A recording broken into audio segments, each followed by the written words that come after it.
ये तुम क्या कर रहे हो? मुझे क्यों मार रहे हो? 22 साल की? अंशिका के ये आखिरी शब्द थे जो उसने अपने होने वाले पति से कहे थे। अगले दिन उसकी शादी होनी थी। लाल जोड़ा तैयार था। मां ने दहेज का सामान रख दिया था। लेकिन उस रात हिमाचल की पहाड़ियों में जो हुआ वो इतना क्रूर था कि एक प्रशिक्षित आर्मी कमांडो को भी अपने जुर्म छुपाने के लिए 250 किलोमीटर दूर सेना यूनिट में भागना पड़ा। आज मैं आपको बताऊंगा कि कैसे प्रेम कहानी खून की नदी में बदल गई और कैसे पुलिस ने भारतीय सेना के कैंप में घुसकर इस हत्यारे को पकड़ा। सच्चाई हमेशा सबसे खतरनाक होती है और अपराध कभी छिपता नहीं। आप देख रहे हैं पीपी ट्रू क्राइम इंडिया, जहां हर केस खुलता है एक रहस्य की तरह और हर सच सामने आता है खून के धब्बों के साथ।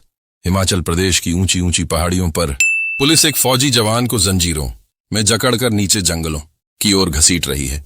अक्सर आपने अपराधियों को देखा होगा कि उन्हें हथकड़ियों में बांधकर एक जगह से दूसरी जगह ले जाया जाता है।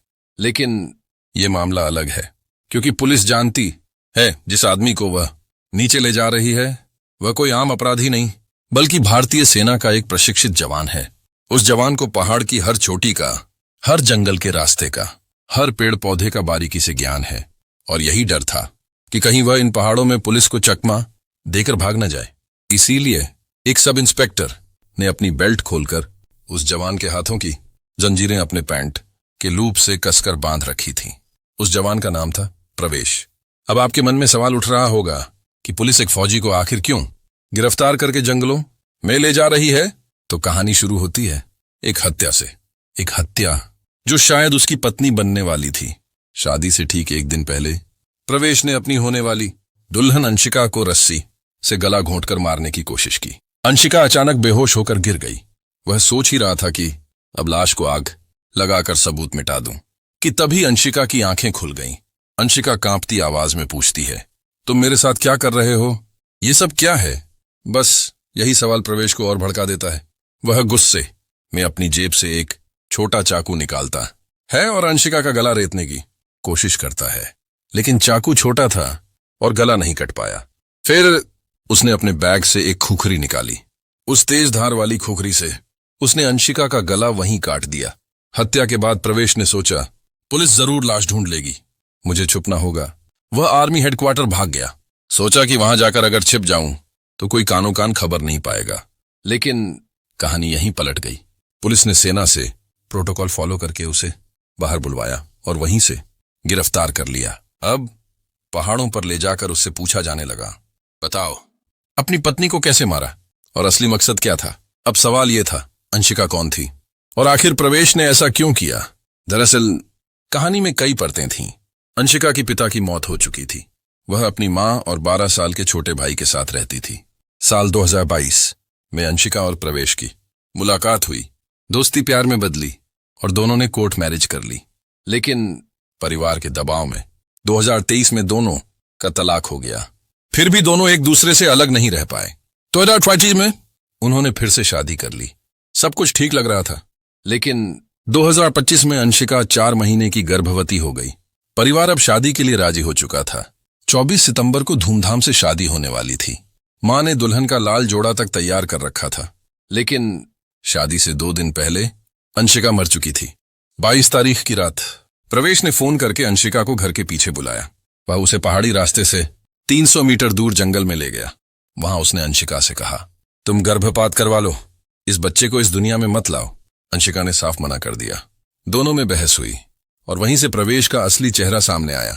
उसने पहले से लाई रस्सी से अंशिका का गला दबाया। सोचा कि वह मर गई है, लेकिन जब उसने सांस लेते देखा तो खुखरी निकालकर उसका गला काट दिया।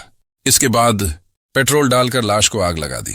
मोबाइल की सिम तोड़ी, सबूत, रस्सी, चाकू, पेट्रोल की बोतल जंगल में फेंक दिए। फिर सीधा अपने चाचा के पास भागा।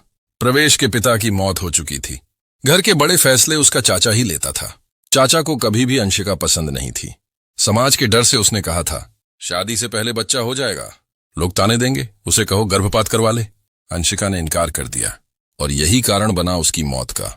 हत्या के बाद चाचा ने अपनी गाड़ी में बैठाकर प्रवेश को 250 किलोमीटर दूर जम्मू के आर्मी यूनिट में छोड़ दिया। सोचा अब पुलिस उसे कभी नहीं पकड़ पाएगी। लेकिन पुलिस ने सबूत जुटाए, गांव वालों की गवाही, जली हुई लाश और मोबाइल डेटा से धागा धागा जोड़कर पूरा सच सामने आया। जंगलों में सबूत ढूंढना आसान नहीं था। सोचिए, पहाड़ी इलाका, खाई, झाड़ियां, घास के लंबे गुच्छे और कहीं फेंका गया मर्डर वेपन। लेकिन हिमाचल पुलिस ने हार नहीं मानी। जंजीरों में बंधे प्रवेश से पूछा गया, बताओ किस दिशा में चाकू फेंका? उसकी निशानदेही पर पुलिस खतरनाक खाई में उतरी। एक एक झाड़ी, एक एक पत्थर पलटा और आखिरकार खुखरी बरामद हो गई। यही वह हथियार था जिससे अंशिका की हत्या हुई थी। आखिरी मोड़, गिरफ्तारी और सच। पूछताछ में पहले तो प्रवेश अकड़कर बोला, आपने गलत इंसान को पकड़ा है, मैं तो देश की सेवा करता हूं। लेकिन जब उसके सामने चाचा को बिठाया गया तो उसके सारे झूठ ध्वस्त हो गए। चाचा पहले ही सब कुछ कबूल कर चुका था। अब प्रवेश तोते की तरह पूरा सच उगलने लगा। कैमरों के सामने जब पुलिस उसे नीचे जंगलों में ले जा रही थी तो चेहरे पर कोई शिकन नहीं, न पछतावा, न अपराध बोध। उसे लगता रहा उसने जो किया सही किया। एक फौजी जवान जो देश की रक्षा की कसम खाता है, वही अपनी पत्नी को, अपनी दुल्हन को खुखरी से मार डालता है, शादी से एक दिन पहले, गर्भवती होने के बावजूद, सिर्फ इसलिए क्योंकि उसने अबॉर्शन से इनकार कर दिया। लेकिन चाहे अपराधी कितना भी चालाक क्यों ना हो, पुलिस ने उसे ढूंढ निकाला। इस केस ने साबित किया, अगर भारतीय सेना का प्रशिक्षित जवान भी कानून से नहीं बच पाया तो कोई भी अपराधी, चाहे कितना भी ताकतवर क्यों ना हो, पुलिस और कानून से नहीं बच सकता। तो दोस्तों, ये थी अंशिका हत्याकांड की पूरी कहानी। अगर आप ऐसी और क्राइम इन्वेस्टिगेशन कहानियां हमसे सुनना चाहते हैं तो कमेंट करके बताइए।